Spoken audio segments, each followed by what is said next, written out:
Welcome back नाज़रीन, हम break पर थे और आज हम बात कर रहे हैं महंगाई का मसला और इसका हल। शाहिद साहब, ये इन्फ्लेशन की जो मैंने आपसे सवाल किया था कि ये टर्मिनोलॉजी मैं बहुत सुनने लगी हूँ और 5 साल से तो ये मेरे कानों में मुसलसल आ रही है। जी। ये क्या है?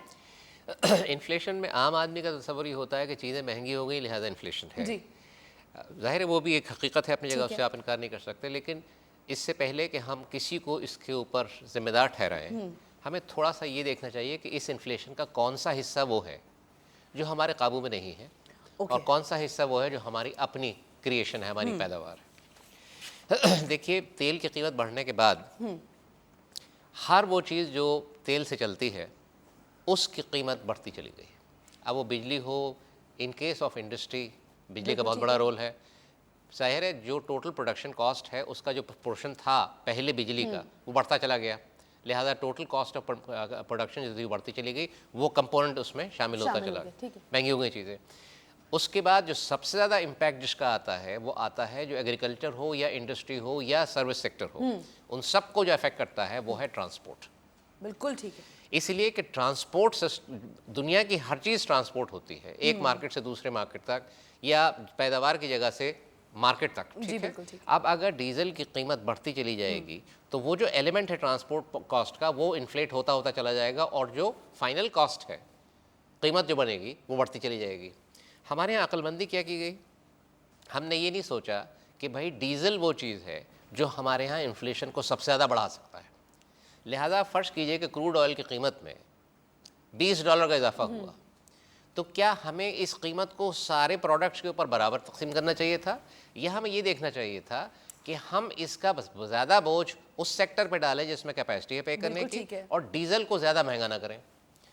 पेट्रोल वो चीज़ है जिसकी की कीमत ज़्यादा बढ़ाई जा सकती थी डीजल के मुकाबले में, क्योंकि पेट्रोल से ट्रक नहीं चलते, बुलडोजर्स नहीं चलते, ठीक है, ट्रक्स चलते हैं डीजल से।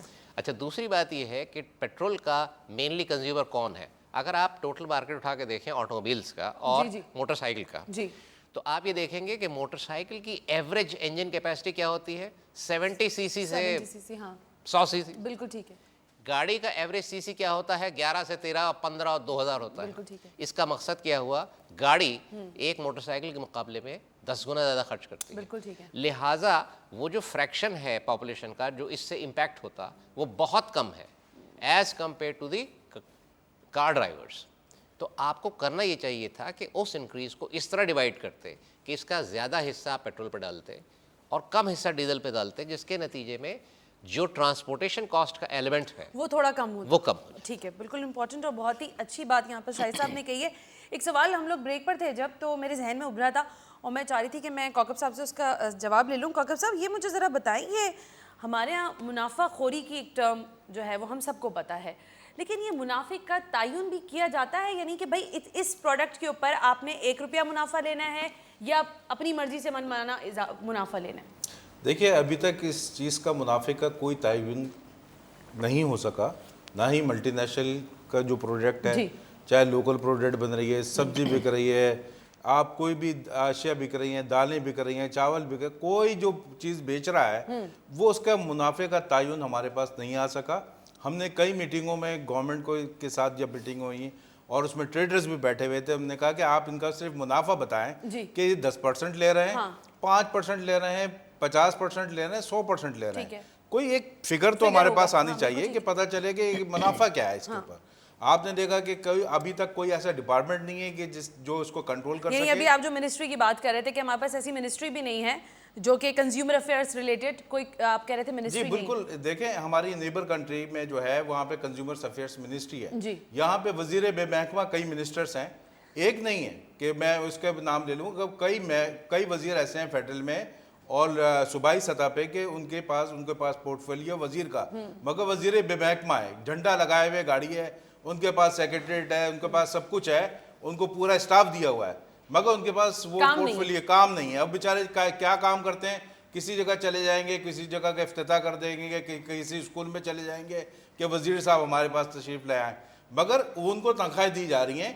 तो मेरे कहने का मकसद ये है कि अगर कंज्यूमर अफेयर, हम ये नहीं कहते कि कोई एक और आप बना दें, हम उसी वजीर महकमा को कोई कुछ काम ले लें उस बेचारे से, और उससे कुछ काम ले लें ताकि वो भी काम, इंसान है, काम करना चाहता है, अगर कोई काम नहीं होगा तो वो भी बेजार ताकि हो हम उसको जाएगा बता भी सकें कि आपका ये काम कि गलत काम भी है। आपका हो रहा है। तो यहाँ पे अगर कंज्यूमर्स अफेयर्स मिनिस्ट्री फेडरल सतह पे और सूबाई सतह पे बना दी जाए तो इससे काफ़ी मसाइल हमारे कंज्यूमर्स के सॉल्व हो सकते हैं कि हम वहाँ पे एक ही छत के नीचे जो है हम उनसे पूछ सकते हैं कि जनाब ये जो केसी के पैसे, ये बिजली के पैसे बढ़ रहा है, ये क्यों बढ़ाए जा रहे हैं, पेट्रोल के पैसे बढ़ रहा है तो ये क्यों बढ़ाए जा रहे हैं।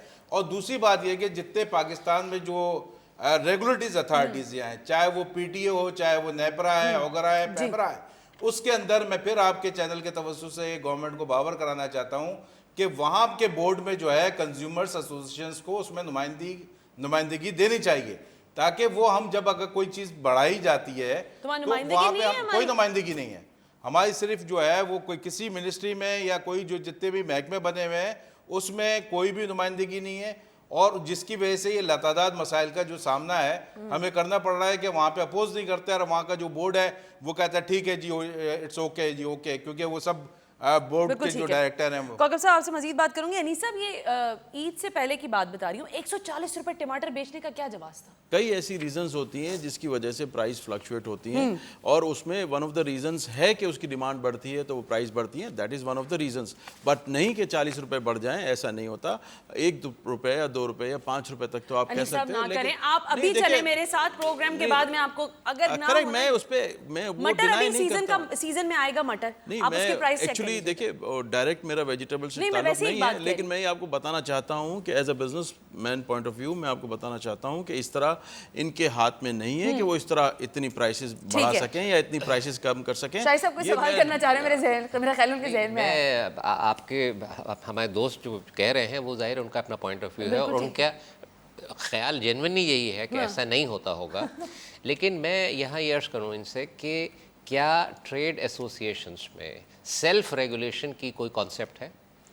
यानी हुकूमत के डंडे के अलावा कोई और डंडा एसोसिएशन का अपना भी होता है जो इस्तेमाल किया जा सकता है। मसलन ये कि जब आपके एक ट्रेडर के बारे में आपको साफ एविडेंस मिल जाए कि वो बेईमानी कर रहे हैं, कीमतें उन्होंने बेजा तरीके से बढ़ाई भी हैं, मैल प्रैक्टिसेस में इन्वॉल्व है, चोरी का सामान बेच रहे हैं, स्मगल किया हुआ सामान बेच रहे हैं, इस किस्म की हरकतें कर रहे हैं। नहीं, रोशन साहब कह रहे थे सिंध में तो हमारे पास ऐसी कोई चीज़ ही नहीं है। नहीं, मैं उनकी सरकारी की बात ही नहीं कर रहा, मैं तो ट्रेड एसोसिएशन की बात कर रहा हूँ कि क्या आपके पास ऐसे कवानीन हैं जिसके तहत आप उस ट्रेडर को ब्लैक बॉल करें, पूरी एसोसिएशन से कहें कि कोई मेंबर से डील ना करे, ये चोर है। चले कौन चोर है इसका जरा पता कर लेते हैं। अनीस साहब ने कितने पकड़वा लिए ट्रेड एसोसिएशन के थ्रू चोर। After this break.